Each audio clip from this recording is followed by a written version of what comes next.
কবরে কি করে রবে একা একা।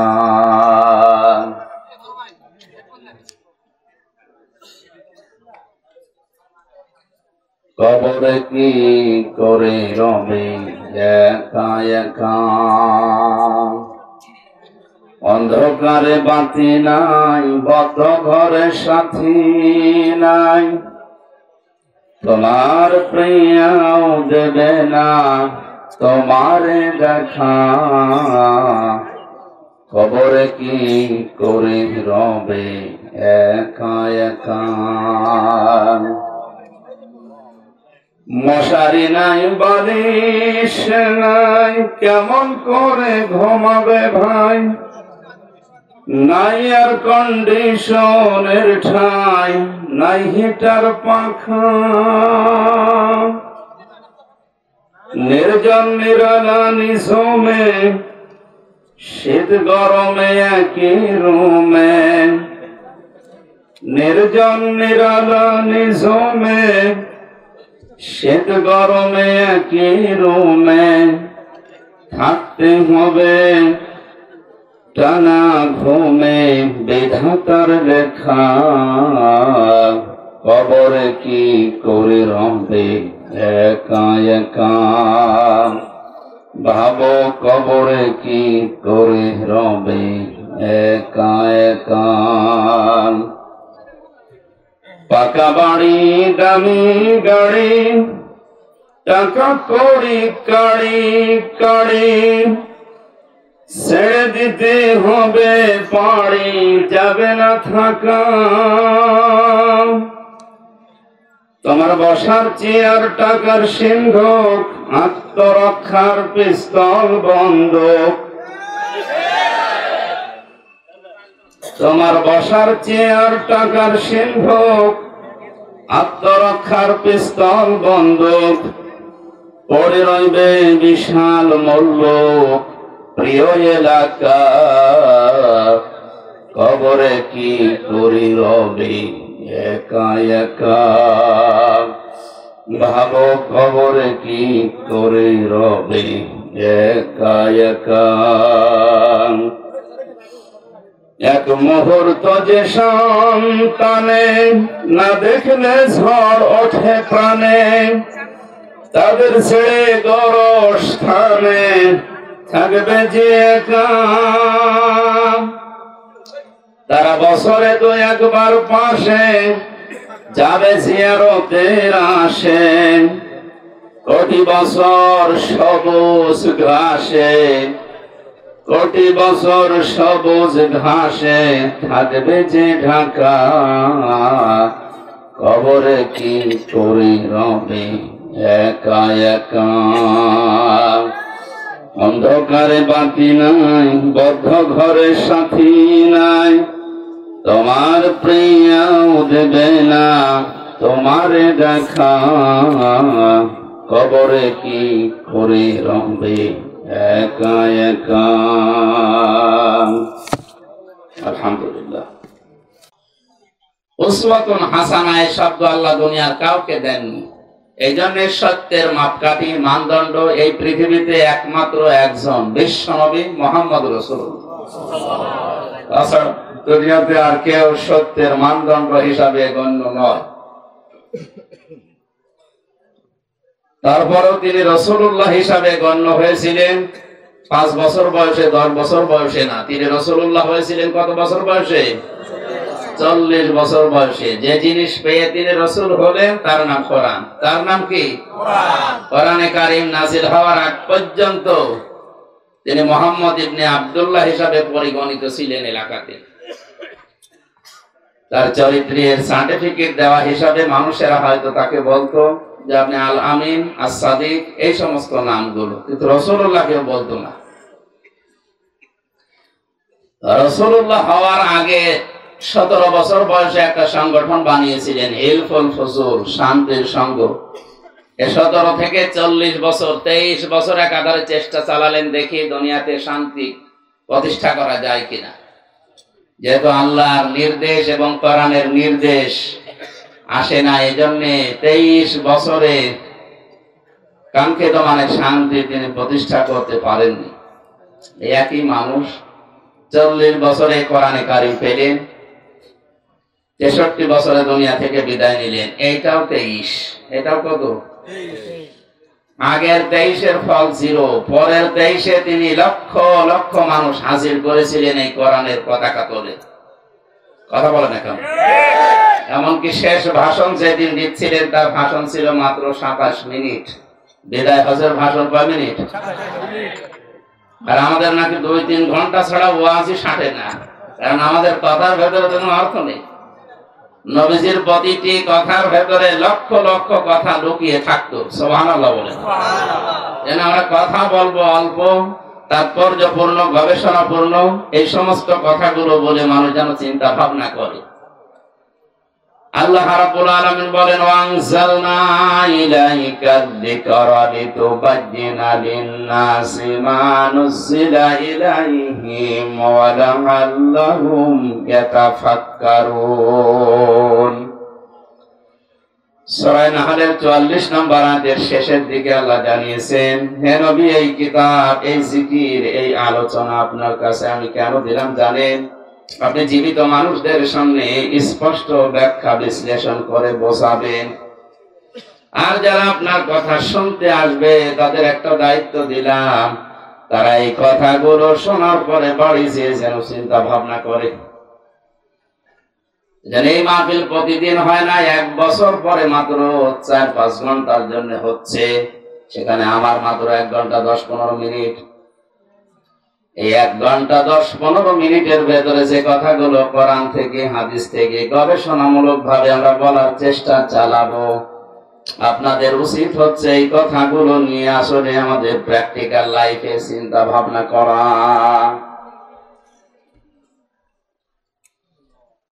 নবীজির প্রথম 23 বছরের ফল ছিল, পরের 23 বছরে তিনি হিরো বানিয়েছিলেন হযরতে ওমরের মতো, আবু বকরের মতো। এমনকি তার সামনে যখন বিদায় হসে 27 মিনিটের বক্তব্যের সময় মানুষ ছিল তার সামনে প্রায় 1,14,000। কয়জন? 1,14,000 মানুষের সামনে শেষ ভাষণ দেওয়ার সময় নবীজি বলেছিলেন, তারাকতু ফীকুম আমরাইন, আমি 2টি জিনিস তোমাদের জন্য রেখে গেলাম। লান তাকে কথার ভেতরে না খেয়ে থাকবে না, এই কথা আছে। আব্দুল্লাহ শব্দের প্রায় 33টা অর্থ আমি পেয়েছি। লাঞ্ছিত হবে না, না খেয়ে থাকবে না, মায়ের খাবে না, অপমান হবে না, দুনিয়ায় মাথা উঁচু করে তোমরা বাঁচতে পারবে। সে যে 2টা জিনিস রাখলাম, লান তাদিল্লু মান তামাসসাকতুম বিহিমা কিতাবাল্লাহ ওয়া সুন্নাতু রাসূলি। 1 নম্বরে তোমাদের জন্য আমি আল্লাহর কিতাব কোরআনে কারীম রেখে গেলাম, 2 নম্বরে আমার সুন্নাহ, আমার আদর্শ রাখলাম। জোরে বলেন সুবহানাল্লাহ। আমার মুসলমান ভাইরা, কথাগুলো খেয়াল করে শোনেন। 1,14,000 মানুষ তার সামনে, বিশ্ব নবীর ডান দিকে হযরতে আবু বকর, বাম দিকে ওমরের মতো মানুষ বসা ছিল। জাবালে রহমত, যেই পাহাড়ের উপরে তিনি দাঁড়িয়ে এই কথাগুলো বলছিলেন, আমি নিজে উঠেছিলাম ওই পাহাড়ে। বিশ্ব নবীর এই পাহাড়ের পাদদেশে 1,14,000 মানুষ দাঁড়িয়ে আছে।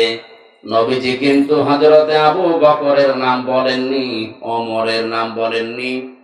যে এই যে 2 জন আমার পাশে বসে আছে, এরা 2 জন এই জান্নাতি। এরা 2 জন কি? জান্নাতি।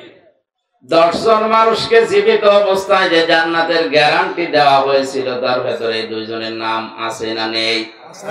নবীজিকে বলতে পারতেন না, এই যে আবু বকরকে রাখলাম, এই যে ওমরকে রাখলাম, আমার পরে যদি এদেরকে অনুসরণ করো তোমরা জান্নাত পেয়ে যাবে, বলেছিলেন? বলেন বলেন না। আমি জান্নাতের দিকে যাচ্ছি, আসো আমার সাথে, তোমাদের জান্নাতে নিয়ে যাব, এই কথা শুধু নবীজি একবার বলেছিলেন বদরের ময়দানে যাবার সময়। তিনি বলেছিলেন, আমি জান্নাতের দিকে যাচ্ছি, যার প্রশস্ততা আকাশ আর জমিনের চাইতেও বিস্তৃত। কে তোমরা জান্নাতে যাব, আসো আজ আমার সাথে। নবীজি বলেন, ওই দিন আমার সাথে যারা যোগ দিয়েছিল, যারা শহীদ হয়েছিল, পরেও যারা মারা গেছে, প্রত্যেকেই জান্নাতি। জোরে বলেন আল্লাহু আকবার। এর ভেতরে স্পেশাল ভাবে যে 10 জন মানুষের নাম আমরা হাদিসে জানি, তার ভেতরে আবু বকর আছে, ওমর আছে। কথা বলেন ঠিক কিনা? এত বড় বড় পাওয়ারফুল নবী, পাওয়ারফুল মানুষ যারা, যাদের জান্নাত দরজা ডাকতে থাকবে, হযরত আবু বকরের জীবনীতে আছে জান্নাতের প্রতিটা দরজা তাকে পাওয়ার জন্য আকাঙ্ক্ষা পেশ করবে। আসেন আমার দিকে। হযরতে ওমরের ব্যাপারে আছে আকাশের তারকারাজি, কেউ যদি গণনা করা শুরু করে একদিন শেষ হয়ে যাবে। হযরতে ওমর যে নেকির কাজ দুনিয়ায় করেছিলেন, 26 বছর বয়সে মুসলমান হওয়ার পর যে কয়েকদিনই বেঁচে ছিলেন, মাত্র এই কয়েক বছরে তিনি এত বেশি নেকির কাজে আঞ্জাম দিয়েছেন, কিয়ামত পর্যন্ত কেউ যদি ওমরের নেকি গণনা করে শেষ হবে না। মাথায় যাদের মগজ আছে চিন্তা করেন তো, যে মানুষগুলো সামনে পেছনে বসে আছে, এই মানুষগুলো কেন বেশি নাম ধরে বলতে পারলেন না কেন যে এদেরকে রেখে গেলাম, এদের মেনে নিলে জান্নাত পেয়ে যাবে? এ কথা বলেননি এই কারণে, এই কারণ নবী ছাড়া কারো ঈমান নিরাপদ না। যে কোনো সময় মানুষকে শয়তান বেঈমান করে ফেলতে পারে। নবীজি নবীদেরকেও শয়তান ধোঁকা দিয়েছে, কিন্তু আল্লাহ নিজে স্পেশাল ভাবে তাদেরকে বাঁচিয়েছেন। তাদের কথা আলাদা, বাকি পৃথিবীর কাউকে কারো নিরাপদ না ঈমান। হযরত ওমর নিজেই বলতেন মাঝে মাঝে হুযায়ফা ইবনুল ইয়ামিনকে ডাক দিয়ে, এ হুযায়ফা, তুমি তো নবীজির গোপন কথাগুলো তোমার কাছে সব বলতো, তুমি একটু ইন্তেকালের আগে যে লিস্ট দিয়ে গেছে নবীজি, যে মদিনায় মুনাফিক অমুক অমুক আছে, ওই লিস্টের ভেতরে দেখো তো আমার নামটা আছে কিনা। হযরতে হুযায়ফা ডাক দিয়ে বলে, খলিফাতুল মুসলিমিন, আমিরুল মুমিনিন, কি বলেন আপনি? জান্নাতের গ্যারান্টি দিয়েছে নবীজি নিজে আপনাকে, আর আপনি বলেন আপনার নাম মুনাফিকের খাতায় আমি দেখবো? এ কেমন কথা? হযরত ওমর চোখের পানি ফেলে দিয়ে বলেন, ভাই হুযায়ফা, আমি নবীজির কাছেই শুনেছি দুনিয়াতে কারো ঈমান নিরাপদ না মরণের আগ পর্যন্ত। আমি এখনো পর্যন্ত জানি না আমি নিরাপদে ঈমান নিয়ে মরতে পারবো কিনা। এই জন্য অন্তত দেখো মুনাফিকের যে লিস্ট আছে ওর ভেতর আমার নামটা আছে কিনা। যদি থাকে আমি এখনো মরণের আগে তওবা করে ফিরে আসতে পারবো। মাওলানা আশরাফ ভাই হয়তো মুনাফিকদের যে আচরণ গুলো ওগুলোই বলছিলেন, আমি হালকা হালকা শুনেছি। আমি কোরআন হাদিস পড়ে মুনাফিকের প্রায় 13টা গুণ পেয়েছি। কয়টা? 13টা। আমরা অধিকাংশ মানুষ 3টা জানি। কথা বললে মিথ্যা বলে, ওয়াদা করলে ভঙ্গ করে, আমানত রাখলে খেয়ানত করে, ঝগড়া হলে গালি দেয়। এরকম অনেকগুলো আমি গবেষণা করে করে কোরআন হাদিস থেকে 13টা পেয়েছি। মুনাফিকদের এই আচরণ গুলো হয়তো উনি বলছিলেন, শেষ করতে পারেননি। ভাই আমার, এই সমস্ত গুণাগুণ গুলো, জাত গুলো, এই আচরণ গুলো যদি কারো ভেতরে পাওয়া যায়, বুঝবেন তার ভেতরে নিফাকি আছে, মুনাফিকি আছে। আর মুনাফিককে আল্লাহ যদি মরণের পরে জাহান্নামে দেয়, আবু জেহেলের উপরে দেবে না, আবু জেহেলের নিচে দেবে। মুনাফিককে আল্লাহ যদি জাহান্নামে দেয়, আবু জেহেলের উপরে দেবে না নিচে? কোথায় আছে? আন্দাজে বলেন না। সূরা নিসা 140 নম্বর আয়াতে আল্লাহ পাক বলেন, ইন্নাল্লাহ জামিউল মুনাফিকিনা ওয়াল কাফিরিনা ফি জাহান্নাম জামিআ। অবশ্যই আমি আল্লাহ জাহান্নামের ভেতরে একত্রিত করব মুনাফিক এবং কাফেরদের। আগে কার নাম বলেন? বলেন। আবু জেহেল মুনাফিক ছিল না কাফের? আয়াত দ্বারা বোঝা যায় যারা মুনাফিক এরা কিন্তু আবু জেহেলের নিচে থাকবে না, এরা থাকবে উপরে। ঠিক। আরে ভাই আপনি তো উল্টাপাল্টা বলেন। আবু জাহেল যদি জাহান্নামে পড়ার পরে থেমে যায়, মুনাফিক থামবে না, একেবারে নিচে থাকবে। ইন্নাল মুনাফিকিনা ফিদ দারকিল আসফালি মিনান নার ওয়া লান তাজিদা লাহুম নাসীরা। অবশ্যই মুনাফিকদের জায়গা হবে জাহান্নামের একেবারে নিচে। আসফাল ইসমে তাফসীল, এর জায়গার নিচে নেই, একেবারে নিচে তাদের জায়গা দেব। শুধু জায়গা নিচে দেব না, এই মানুষগুলোকে কেউ সাহায্যের কথা বলতেও আসবে না। কাফেরদের যত কথা আমি পেয়েছি, কোন কাফেরকে সাহায্য করা হবে না এমন কথা নেই, যদিও তাদেরকেও সাহায্য করা হবে না, কিন্তু ওয়ালান তাজিদা লাহুম নাসীরা এরকম কঠিন শব্দ নেই। তাজিদার আগে লান আছে মজারে, মজারের আগে আমি আগেই বললাম লান তাদিল্লুর উদাহরণ দিতে গিয়ে লান আসলে অর্থ হয় কোশ্চেন কালেও হবে না। আল্লাহ বলেন মুনাফিক যদি জাহান্নামের নিচে যায়, ওদেরকে সাহায্যের জন্য কেউ আসবে না, সাহায্য করাও হবে না। বলেন নাউযুবিল্লাহ। এখন আমার প্রশ্ন হচ্ছে, মুনাফিক তৈরি হয় কাদের ভেতরে? মুসলমানদের। বলেন কাদের ভেতরে? কোন ইহুদি, কোন খ্রিস্টান, কোন বৌদ্ধ, কোন হিন্দু, কোন মাজুসি, যত জাতি এখন পৃথিবীতে এখন প্রায় ৪৫০০ জাতি আছে, কোন জাতির ভেতরে মুনাফিক তৈরি হয় না। মুনাফিক শুধুমাত্র তৈরি হয় মুসলমানদের ভেতরে। আমরা যেহেতু মুসলমান হিসাবে দাবি করি, তাহলে মুনাফিকের জার্ম আমাদের ভেতরে থাকার সম্ভাবনা বলে না কেন? হযরত ওমর যদি বলেন এখনো যদি আমার নামটা থাকে আমি তাওবা করে ফিরে আসবো, ভালো হয়ে যাবে মরণের আগে, আমাদের ওই চিন্তা ভাবনার দরকার নেই। কেউ যদি বলে আমি ইহুদি দেখবো, তাহলে আপনি ইসরায়েলে যান, শুধু ইহুদি পাবেন। তামাম দুনিয়ার নিকৃষ্ট জাতি হিসাবে এখন যারা পরিচিত, জঘন্যতম জাতি হিসাবে যারা দুনিয়ায় পরিগণিত, এখন তারা হচ্ছে ইহুদি। দুনিয়ার যত অপকর্মের মূল হোতা এই ইহুদিরা। কথা বুঝতেছে? খ্রিস্টানকে যদি দেখতে চান, আপনি আমেরিকায় যান, শুধু খ্রিস্টান পাবেন। কেউ যদি বলে আমি বৌদ্ধ দেখবো, চীনে যান, মায়ানমারে যান, শুধু বৌদ্ধ পাবেন। কোন মানুষ যদি বলে আমি মুশরিক দেখবো, পাশের রাষ্ট্রে ভারতে যান, শুধু মুশরিক পাবেন। এখন যদি বলেন জাহান্নামের একেবারে নিচে থাকবে যারা মুনাফিক, আমি দেখবো, এই দেশে পাঠানো লাগবে, কারণ দেশে ৯৬% মুসলমান। মুনাফিক এই দেশে থাকার সম্ভাবনা আছে না নেই? মুনাফিকদের ১৩টা আচরণের ভেতরে ১১ নম্বরে আমি পেয়েছি, ওদের সব সহ্য হয়, আল্লাহর কোরআনের কথা সহ্য হয় না।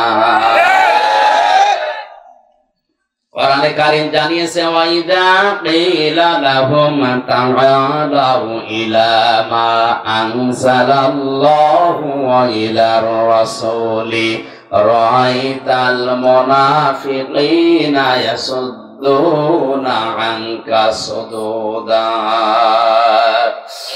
সূরা নিসার ৬১ নম্বর আয়াতে আছে, আল্লাহ পাক বলেন হে নবী, যখন আপনি মানুষদেরকে বলবেন আসো আল্লাহ এবং রাসূলের আদেশের দিকে আসো, রাআইতাল মুনাফিকিনা, আপনি দেখতে পাবেন মুনাফিক যারা ইয়াসুদ্দুনা আনকা সুদুদা, আল্লাহ এবং রাসূলের আইনের কথা, আদর্শের কথা বলা মাত্রই তারা আস্তে করে পেছন দিক থেকে কেটে পড়বে।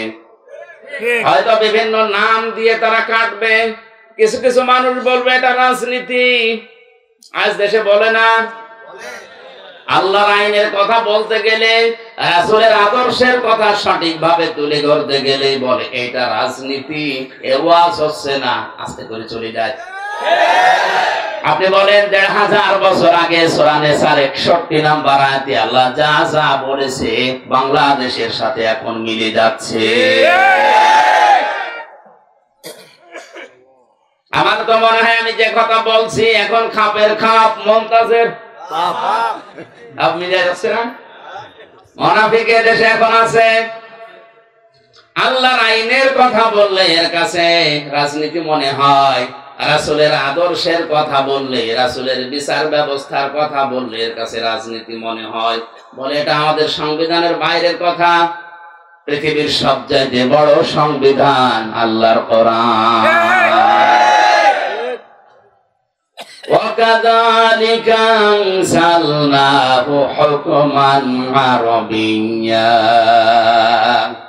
وَلَئِنِ اتَّبَعْتَ أَهْوَاءَهُمْ بَعْدَ الَّذِي جَاءَكَ مِنَ الْعِلْمِ مَا لَكَ مِنَ اللَّهِ مِنْ وَلِيٍّ وَلَا وَاقٍ জোরে বলেন আল্লাহু আকবার। সূরা রদের ভেতরে আল্লাহ পাক জানিয়েছেন, হে নবী, এই কোরআনকে আমি আল্লাহ দুনিয়ায় সংবিধান করে নাযিল করলাম। এইটা বাদ দিয়ে কোন মানুষ যদি মন মস্তিষ্কের তৈরি করা মন মতো আইন কানুন নিয়ম নীতি বানিয়ে পরিবার সমাজ চালাতে চায়, সে কাউকে সাহায্যকারী হিসাবে পাবে না। জোরে বলেন নাউজুবিল্লাহ। এইজন্য আমাদের উচিত হচ্ছে, আমরা যেহেতু মুসলিম, আমাদের একমাত্র আদর্শ হওয়ার কথা যার নাম বলেছি উসওয়াতুন হাসানা, দুনিয়ায় কেউ না, মুহাম্মাদুর রাসূলুল্লাহ। আজকের পোস্টারের প্রথমে আপনারা লিখে দিয়েছেন, তোমাদের জন্য রাসূল সাল্লাল্লাহু আলাইহি ওয়াসাল্লামের জীবনে মহত্তম বা সর্বোত্তম আদর্শ লুকিয়ে আছে আল কোরআন। এটা সূরা আহজাবের 21 নম্বর আয়াতের প্রথম অংশে আছে। আমার প্রশ্ন, পরবর্তী শব্দগুলো লিখতে পারবেন। আল্লাহর নবীকে আদর্শ হিসাবে পাবে যাদের ভেতরে তিনটা গুণ আছে। কয়টা? আয়াতের পরবর্তীতে আল্লাহ সিরিয়াল করে দিয়েছেন, লিমান কানা ইয়ারজুল্লাহ ওয়াল ইয়াউমাল আখিরা ওয়া যাকারাল্লাহা কাসীরা। এক নম্বরে যে মানুষগুলো লিমান কানা ইয়ারজুল্লাহ, আল্লাহ রাব্বুল আলামিনের দিকে যারা ফিরে আসে, রাজা ইয়ারজু মানে ফিরে আসা। দুই নম্বরে যে মানুষগুলো দুনিয়াতে ওয়াল ইয়াউমাল আখিরা, কিয়ামতে জবাব দেওয়া লাগবে, বিশ্বাস করে। তিন নম্বরে যাকারাল্লাহা কাসীরা, যাদের জীবনে সবচাইতে বেশি আল্লাহর আলোচনা হয়। কার? আল্লাহ। বলেন বলেন আল্লাহ। তাহলে এই বাংলাদেশে 18 কোটি মানুষের জন্য রাসূলুল্লাহ আদর্শ এখনো সবার জন্য হয়নি, কারণ এই তিনটা গুণ আমরা অধিকাংশ মানুষের ভেতরে দেখতে পাচ্ছি না। এক কথা বলা লাগবে। আমি শর্ত দিলাম মাওলানা হাফিজকে, আপনি যদি কুষ্টিয়ায় যান আপনার সাথে আমি যাব। শর্ত দিয়েছিলেন আপনি যদি যান। এখন উনি যদি সকালে না যায়, আমার যাওয়া দরকার আছে। আল্লাহ তাআলা বলেন, উত্তম আদর্শ, সর্বোত্তম আদর্শ তোমাদের জন্য রাসূলুল্লাহ, কিন্তু তিনটা গুণ থাকা লাগবে। কয়টা? সবাই বলেন, সবাই বলেন। আপনার ভেতরে আছে কিনা আপনি মিলান। যদি না থাকে, কোরআনে কারীম আমার সামনে সূরা আহজাবের 21 নম্বর আয়াতকে সাক্ষী রেখে বলছি, মরণের পরে বিনা হিসাবে বিনা বিচারে আপনি জাহান্নামে। আপনি যতই নামাজ পড়েন, রোজা রাখেন, 5 কোটি 10 কোটি 20 কোটি মাথায় দেন, যদি মনে করেন আমার তো ঈমান আছে না, আপনার ঈমান নেই। কারণ এই তিনটা গুণ যদি কারো না থাকে, সে রাসূলুল্লাহকে আদর্শ পায়নি। আর রাসূল যার আদর্শ হয়নি, ওর ঈমান নেই, ওটা বেঈমান। খুব মনোযোগ সহকারে শুনেন। আল্লাহ রাব্বুল আলামিন বলেন, এক নম্বরে যারা সব কাজ আমি আল্লাহর দিকে ফিরে আসার নিয়তে করে, যে কোনো কাজে হাত দেওয়ার আগে চিন্তা করে, আল্লাহ এই কাজে আমার আল্লাহ রাজি আছে তো। আজকে যে গাড়িতে আসলাম, লোকটাকে আমি এর আগে কোনোদিন দেখেছি বলে মনে হয় না, কিন্তু যে ভালোবাসা আমার প্রতি দেখিয়েছে, এই দুনিয়ার স্বার্থ পাওয়ার জন্য না, এটা আল্লাহর জন্য। দুনিয়ায় যাকে আপনি ভালোবাসবেন, যাকে এগিয়ে দেবেন, সাহায্য করবেন, লোক দেখানোর জন্য, স্বার্থ পাওয়ার জন্য না। যে মানুষগুলো শুধুমাত্র আল্লাহর জন্য কাউকে ভালোবাসে। দুই নম্বরে ওয়াল আখিরা, কিয়ামতের দিবসে যারা বিশ্বাস করে। সে জন্মের পর থেকে শুনছি কিয়ামত হবে, কিয়ামতের দিন আছে, কিন্তু কিয়ামত যে কি, কিভাবে হবে, কিয়ামতে জবাব দেওয়া লাগবে, এই বিশ্বাস যদি কোনো মানুষের ভেতরে একবার জন্ম হয়ে যায়, ওর জীবন থেমে যাবে। এদের তাফসীর করতে গিয়ে আমি জেলখানার ভেতরে থাকাকালীন ফি জিলালিল কোরআনে পড়েছিলাম। আছেন আপনারা ময়দানে? খলিফাতুল মুসলিমিন হযরত ওমর তার সন্তান আব্দুল্লাহকে ভর্তি করলেন মাদ্রাসায়। ওই সময় হযরতে আলী ছিলেন প্রধান বিচারপতি, তার সন্তান হোসাইন ওই একই মাদ্রাসায় ভর্তি হয়েছে। বারবার কলম ফেলে দিচ্ছে, আব্দুল্লাহকে বলে কলম তুলে দাও। তিনি একবার, দুইবার, তিনবার তুলে দিলেন। প্রেসিডেন্টের ছেলে স্বাভাবিকভাবে রাগ হয়ে গেছে, ডাক দিয়ে বলে, হোসাইন, ইচ্ছা করে কলম ফেলে দাও, আমারে তুলতে বলো, আমি কি তোমার চাকর, খাদেম? হযরতে হোসাইনও রাগ করেই বলে ফেলেছে, আব্দুল্লাহ, তুমি শুধু খাদেম না, খাদেমের বাচ্চা খাদেম। মেম্বারের ছেলেকে এরকম গালি দিলে তারও মেজাজ খারাপ হয়, আর তিনি দেশের প্রেসিডেন্টের ছেলে। এক দৌড়ে বাড়িতে গিয়ে বলে, আব্বা, আমি আর মাদ্রাসায় যাব না। কেন? হোসাইন আমারে গালি দিয়েছে, আমি নাকি খাদেমের বাচ্চা, খাদেম।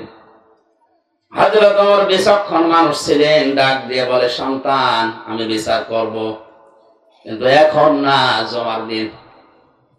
জমার দিন তিনি খুতবা দিচ্ছিলেন, বক্তব্যের মাঝখানে তিনি দাঁড়িয়ে বললেন, এখানে হযরত হোসাইন আছে? বলে, হ্যাঁ। এদিকে আস। তুমি আমার ছেলেটাকে গালি দিয়েছো খাদেমের বাচ্চা, চাকরের বাচ্চা বলে? বলে, হ্যাঁ দিয়েছি। কেন দিলে? হযরতে হোসাইন বলে, ওমর, হাতে মুখে হাত দিয়ে বলেন তো, আপনি কি আমার নানার খাদেম ছিলেন না? হযরত ওমরের কথা বন্ধ হয়ে গেছে, চোখ দিয়ে টপ টপ করে পানি পড়ছে। সাহাবীদের বললেন, নবীর সাহাবীরা, বিচার হয়ে গেছে। ছোট মানুষ তো, আব্দুল্লাহ বোঝে না, বলে, বাবা, তুমি তো এখনো বিচার আরম্ভই করনি, হোসাইনকে মারবে না? হযরত ওমর বলে, বাবা, যে বিচার করেছি এটা আমার অনেক কাজে লাগবে। হোসাইন, তুমি যেটা বললে এটা কি লিখে দিতে পারবেন? খেজুর পাতা আর একটা পৃষ্ঠা, খেজুর পাতার একটা পাতা নিয়ে এসেছে খেজুর গাছের, ওখানে লিখে দিয়েছে, ওমর আমার নানার খাদেম ছিল, এটা আমি দেখেছি, সই করে দিলাম, হোসাইন ইবনে আলী। যান। হযরত ওমর কাগজটা হাতে নিয়ে মুখে চমা দিলেন, ছেলেকে ডাক দিয়ে বললেন, বাবা, মারা যাওয়ার পরে এই কাগজটা আমার কাফনের ভেতরে দিয়ে দিও। কিয়ামতের ময়দানে যদি আল্লাহ আমাকে প্রশ্ন করে আর জীবনের যদি কিছুই কবুল না হয়, অন্তত এই কাগজটা তুলে দেখাতে পারবো, মাবুদ, তোমার নবীর নাতি লিখে দিয়েছে আমি নবীর খাদেম ছিলাম।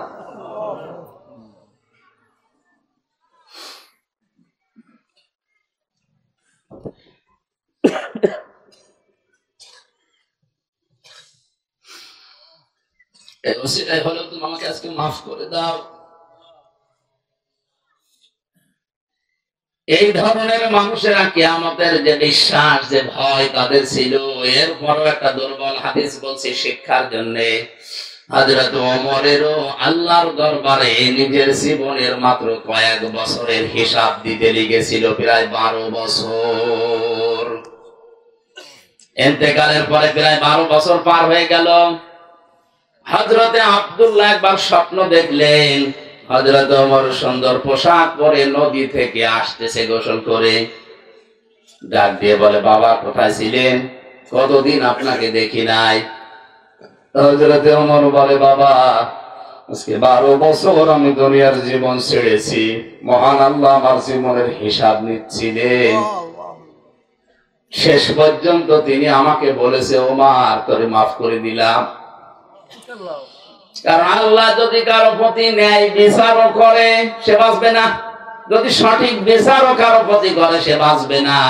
অন্যায় বিচার তো আল্লাহ করেই না, ন্যায় বিচার করলেও কেউ পার পাবে না।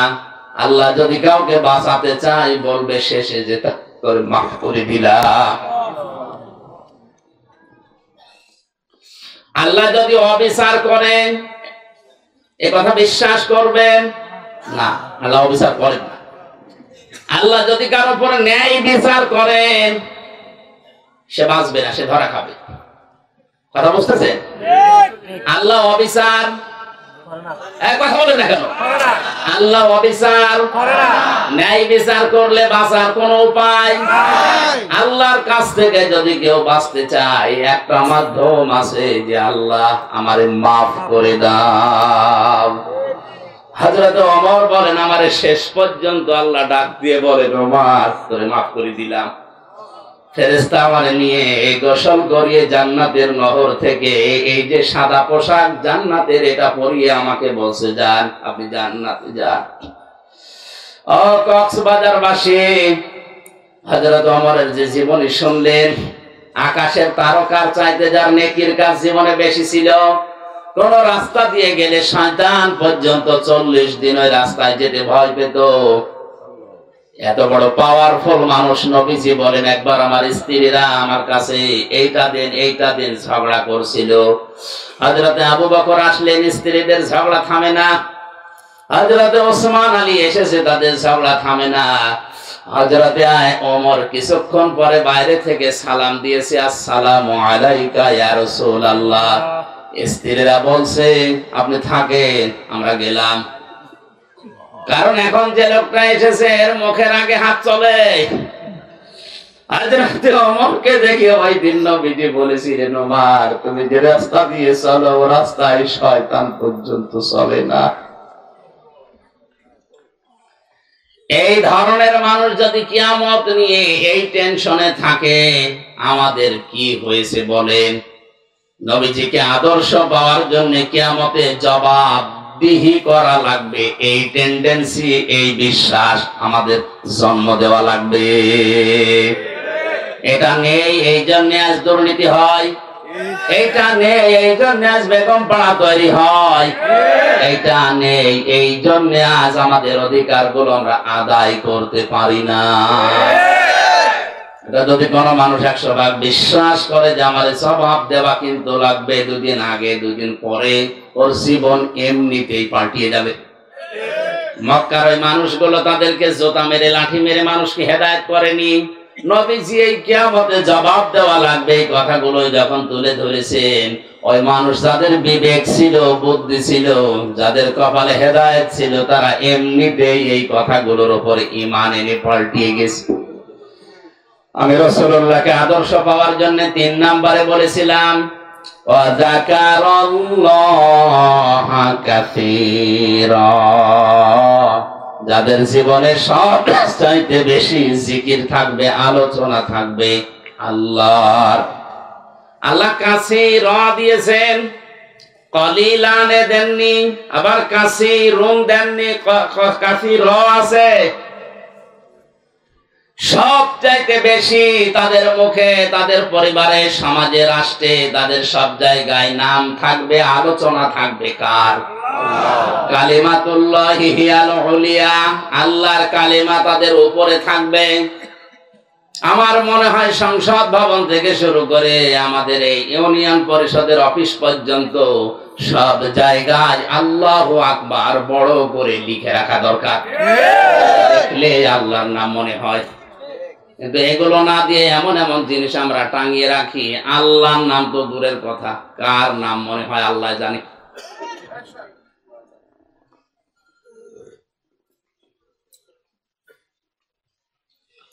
আল্লাহ রাব্বুল আলামিন বলেন রাসূলুল্লাহকে যারা আদর্শ হিসাবে এই 3টা গুণ অর্জন করে পাবে, বিশ্ব নবী মুহাম্মদুর রাসূলুল্লাহ রাসূলুল্লাহ হওয়ার পর থেকে আতঙ্কে ছিলেন। কিসে ছিলেন? বলেন বলেন। আতঙ্কে ছিলেন। 1 থেকে 40 বছর তার সমস্যা হয়নি। 40 থেকে 63, 23 বছরে 82 বার তাকে ডাইরেক্ট হত্যা করার জন্য ইহুদিরা চেষ্টা চালিয়েছে।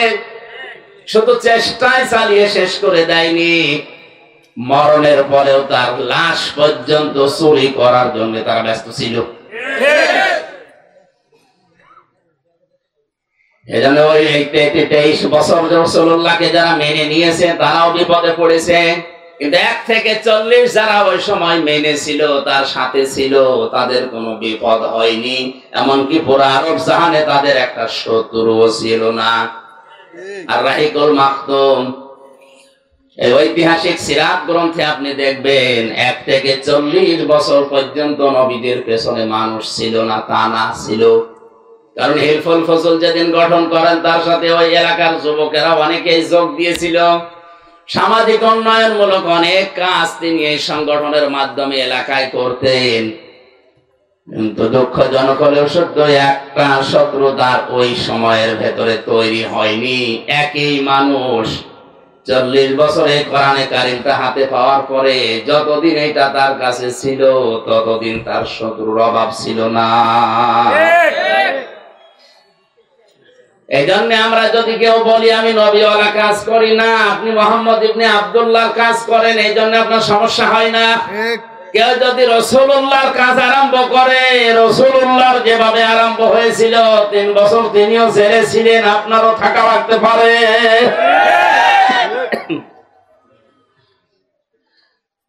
আমাদের উচিত হবে যে আয়াতটা আপনারা লিখে দিয়েছেন, এটা আমাদের বাস্তব জীবনে যদি আমরা সেট করতে চাই, ওই 3টা শর্ত আমাদের মানা লাগবে। এই শর্তগুলো আমার না আল্লাহর? আরো জোরে বলেন কার? আল্লাহ আমাদের মেনে নেওয়ার তৌফিক দিন, জোরে বলেন আমিন। আমার আলোচনার বিষয় বলেছিলেন কোন পাপে কোন গজব। জবান খুলে কোরআনের এই সোনালী আয়াত সূরা রুম 41 নম্বর আয়াতটা পড়েছি, পড়েন। আউযু বিসমিল্লাহির রাহমানির রাহিম।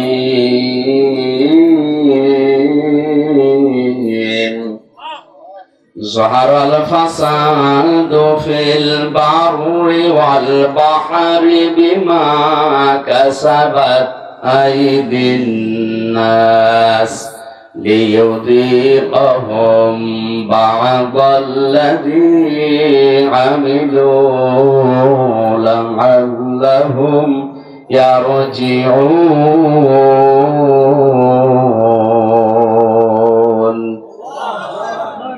আল্লাহ রাব্বুল আলামিন বলেন, জনস্থলে যে বিপর্যয়,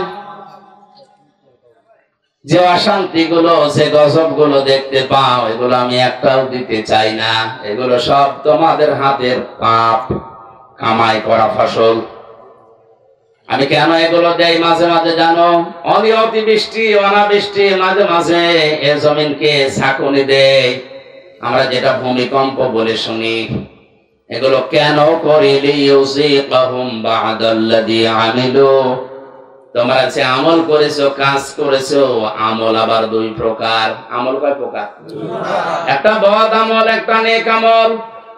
এই বদ আমল যারা দুনিয়ায় করে তাদেরকে আমি আল্লাহ একটু থামাতে চাই, এই আযাবগুলো দিয়ে তাদেরকে আমি আল্লাহ একটু বাধা দিতে চাই, দেখি তারা ফিরে আসে কিনা। লা'আল্লাহুম ইয়ারজিউন। আমি চাই যে তারা ফিরে আসুক। কপাল পোড়া মানুষ আমরা, মাঝে মাঝে এগুলো আমাদের সামনে আসতেছে, এগুলো দেখার পর আমরা ফিরে আসা দূরের কথা, আমাদের বৃদ্ধি আরো বাড়ে। সূরার ভেতরে আল্লাহ জানিয়েছেন, এটা 29 নম্বর আয়াতে আছে, ওমা সাবাকুম মিন মুসিবাতিন ফাবিমা কাসাবাত আইদিকুম ওয়ায়াফু আন কাসীর। তোমরা যত অন্যায় করো, পাপ করো, সব পাপের শাস্তি যদি আমি আল্লাহ দেই, শ্বাস ফেলার সময় তোমরা পেতে না। আমি আল্লাহ অধিকাংশ গুলোই মাফ করে দেই, কিছু পাপের শাস্তি দুনিয়ায় পাঠাই যেন তোমরা আমি আল্লাহর দিকে ফিরে আসতে পারো। বাংলার মুসলমানের আজকে আমি কয়েকটা পয়েন্টের উপরে সাজিয়েছি। আমি দেখতে চাই এই পাপগুলো যদি বাংলাদেশে হয়, ওগুলোর জন্য আপনি যতই দোয়া দরুদ পড়েন, তাবিজ কবজ গলায় দিন, থামাতে পারবেন না। আল্লাহর শাস্তি ওটা ছেড়ে দেওয়া লাগবে।